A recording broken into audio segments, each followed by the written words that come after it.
పేరు పేరున నమస్కరిస్తున్నాను. జరిగిన ఎన్నికల్లో రేయింబవళ్లు పగలు రాత్రి నిరంతరం కష్టపడి పనిచేసిన మీ అందరికీ కూడా ముందుగా శిరస్సు వంచి నమస్కరిస్తున్నాను. ఎన్నికల్లో గెలిపోవటం అనేవి సహజం. అంటే ఇద్దరు నిలబడినప్పుడు ఎవరో ఒకళ్ళు నెగ్గుతారు. దాన్ని కూడా మనం సమదృష్టితో తీసుకోవాలి. ఓడిపోయాం కదా అని తేలపడిన అవసరం లేదు. 5 సంవత్సరాలకు ఒకసారి ఎన్నికలు ఎందుకు పెడతారు అంటే అధికార మార్పిడి కోసమే పెడతారు. మనం నచ్చితే మనకు ఓటేస్తారు, లేదంటే వేరే పార్టీకి వేస్తారు. ఇది సర్వసాధారణ విజయం. దీన్ని మనం సమదృష్టితో తీసుకోవాలి, కృంగిపోకూడదు ఎప్పుడు కూడా. అదేవిధంగా గెలుపుకి 100 కారణాలుంటాయి, ఓటమికి 100 కారణాలుంటాయి. ఈ ఓటమికి కారణం ఫలానాది అని చెప్పేసి ఏదో ఒకళ్ళని కారణం చేయడం అనేది మంచిది కాదు.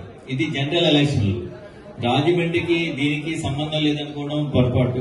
జనరల్ ఎలక్షన్లు ఎప్పుడు కూడా ఒక వేవ్ రన్ అవుతుంటది. దాని ప్రకారమే కూడా ఓటింగ్ జరుగుతుంటుంది. సో మనకి స్టిల్ 40% ఓట్లు ఉన్నాయి. మనకి 2 కులాలు వేయలేదు, కాపులు వేయలేదు, కమ్మవారు వేయలేదు, ఉద్యోగస్తులు వేయలేదని చాలా మంది అన్ని నియోజకవర్గాలు తిరుగుతున్నాను కదా అంటున్నారు. అందులో వాస్తవం ఏమీ లేదు. మనకి అందరూ అన్ని పార్టీల వారు, అన్ని కులాల వారు ఓటేశారు. అందులో సందేహం ఏమాత్రం లేదు. అందువల్లే మనకి 40% ఓటింగ్ వచ్చింది.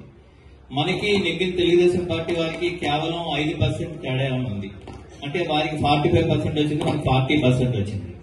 గత ఎన్నికల్లో మనకి 50% వస్తే వారికి 40% వచ్చింది. సో మీరు ఎప్పుడు కూడా కృంగిపోవద్దు, అధైర్యపడవద్దు.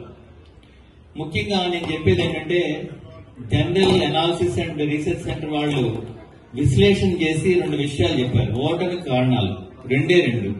మూడోది ఒక అనుమానాస్పద కారణం. మొదటి కారణం ఏంటి అంటే చంద్రబాబు నాయుడు గారు అలవికాని హామీలు ఇచ్చారు. ప్రజలు ఎప్పుడు కూడా ఆశాజీవులు. భరతరామ గారు 3,000 ఇస్తానంటే నేను 4,000 ఇస్తానంటే నాకు ఓటేస్తారు మీరు. అంటే ప్రజలంతా కూడా ఆశాజీవులు. సో ఈయన చంద్రబాబు నాయుడు గారు ఏం చేశారంటే 4,000 ఇస్తాను, 7,000 ఇస్తాను, అందరికి ఇంట్లో ఆడపిల్లలందరికీ ఇస్తాను, అమ్మ ఇంకా లేనిదేమీ లేదు, అన్ని ఆల్ ఫ్రీ బాబు అన్ని కూడా చెప్పిస్తాడు ఆయన. సో ప్రజలు ఆ మాయలో పడ్డారు. ఈ మాయ ఎంతకాలం ఉంటుందో మనం వెయిట్ చేయాలి. ఒక 6 నెలలు చూస్తే ఈ ప్రభుత్వం యొక్క రంగు బయటపడుతుంది. ఎంతకాలం ఇస్తాడు, ఎలా ఇవ్వగలడు? ఒకసారి జగన్మోహన్ రెడ్డి గారిని భరతరామ గారు, రాజా మేమంతా ఉండగా కూడా రైతు రుణమాఫీ చేస్తే 1,00,000 చేస్తే బాగుంటుందని రిక్వెస్ట్ చేశారు. లేదన్నా అవ్వదు అని చెప్పారు. ఎందుకు అంటే ఇప్పుడు ఇస్తున్న పథకాలకే 120,000 కోట్లు అవుతుంది.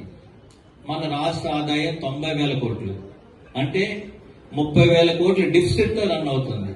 దీనికి ఇంత మొండి వ్యక్తి జగన్మోహన్ రెడ్డి గారే సతమతం అవుతున్నవాడు ఇన్ని హామీలు ఇవ్వాలంటే 2,020 కోట్లు అవుతుంది. ఇది సాధ్యం అవుతుందని అనుకుంటారు మీరందరూ కూడా. ఒక్క 6 నెలల్లో ప్రజల్లోనే తిరుగుబాటు వస్తుంది. మనం ఏం చేయగల, మనం ఏమి యాజిటేషన్ చేయగల, కాముగా ఉండండి.